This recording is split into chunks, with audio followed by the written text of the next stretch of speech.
Happy Thursday to you. Really appreciate you joining me for the video today. I have tight ends and defenses. I'm going 15 deep in both to give you guys all the information you need in a critical week 9. With so many teams on bye, it is more important than ever that we look at all the angles that we possibly can to try to make these decisions. We know that wins and losses can be decided by just a point or two. That could be one single play. So by doing our due diligence, we have the best chance at victory, and that is what we are here for. Make sure you drop a like on the video if you enjoy the content, and then please subscribe to the channel if you have not done so already. I'm dropping a ton of great content every single week, and if you do not subscribe, you just might miss something. Now let's hop in to tight ends.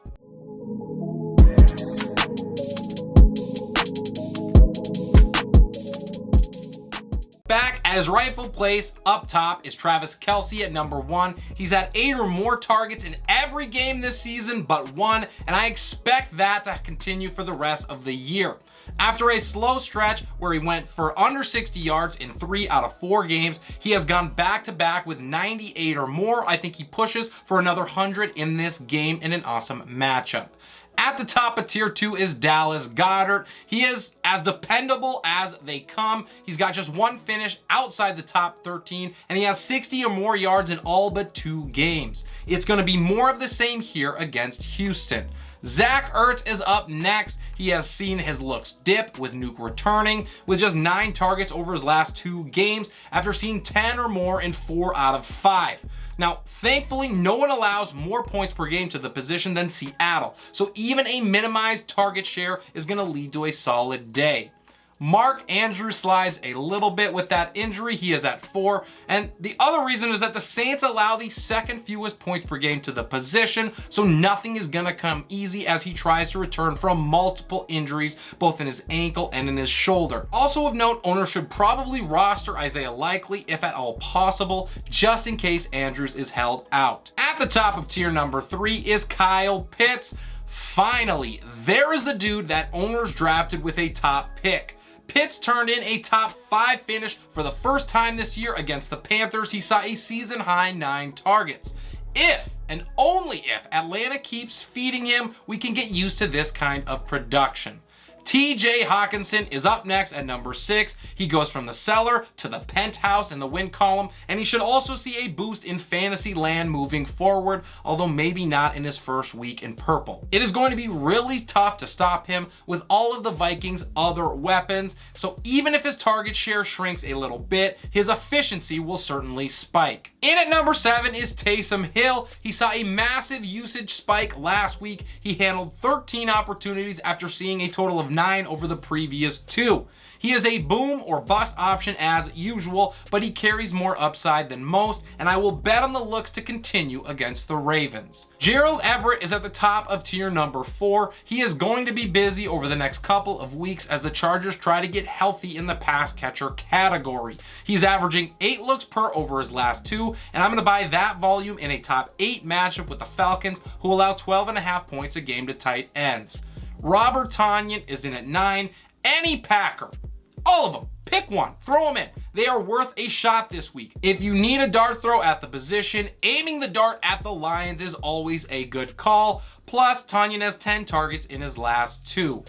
Rounding out the top 10 is Evan Engram. Hopefully you added him in week 3 like I suggested, and then rode a couple of rough weeks and held in there because it was not pretty early, but it has been as of late. He has 3 top 10 finishes since, and he hasn't dropped under 40 yards since week number 4. He is the perfect option if you're looking for a 7 to 10 point play every week. Sitting at the top of tier 5 is Hayden Hurst. He was not immune to the struggles that Cincinnati faced last week, but he once again showed up and produced for managers who trusted him. He is good for 4 to 8 targets in a good offense, and at the tight end position that basically puts you one step below elite.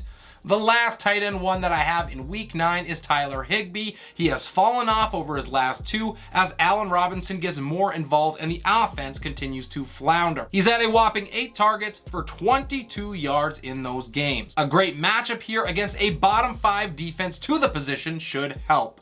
to 13, and it is Dawson Knox. He is coming off a strong performance in the tutty department, scoring in 2 straight. Now, the usage that he's had is not great by any stretch. He's had just 3 targets in each of the last 2, but his scoring upside is among the best in the league, and really, that is all that you need.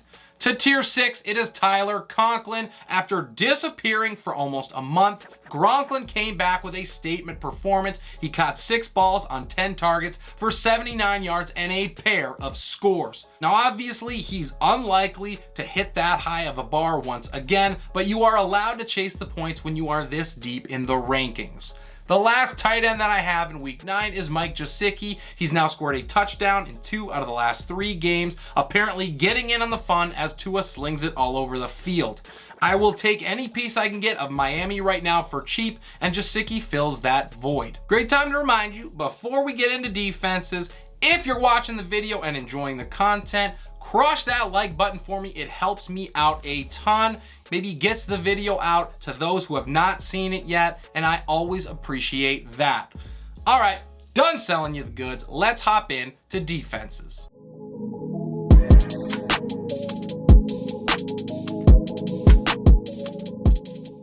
My number 1 defense of the week are the Philadelphia Eagles. They travel to Houston.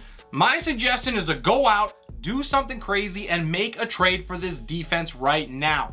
Philly is going to dominate for the next 4 weeks, maybe more, and they start that with a statement against Houston. At number 2, it is the New England Patriots at home against Indianapolis, and the Buffalo Bills are at number 3. They travel to New York to take on the Giants.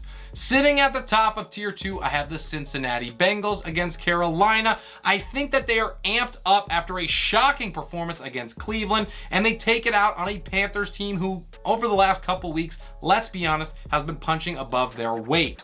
Carolina falls back down to earth, and the Bengals regain some dignity. At 5, it is the Tampa Bay Bucks against the Rams, and into tier 3 at 6 is the Miami Dolphins traveling to Chicago.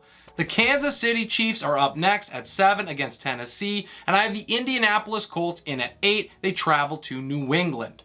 At 9 are my Minnesota Vikings against Washington, and the Vikings defense has absolutely balled out over the last 2 games. They posted back-to-back top 6 finishes while racking up 6 turnovers and 10 sacks.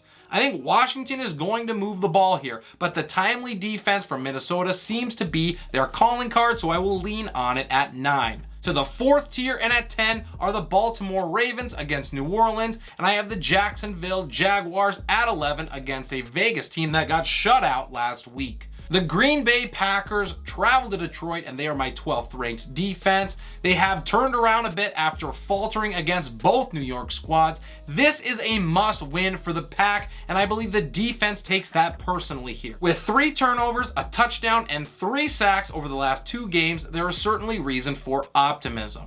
At the top of tier 5 are the Los Angeles Rams against Tampa Bay, and the other team from Los Angeles is in at 14. It's the Chargers against the Falcons. The last defense I have in week number 9 are the New Orleans Saints against Baltimore, and I'm going to be completely honest here.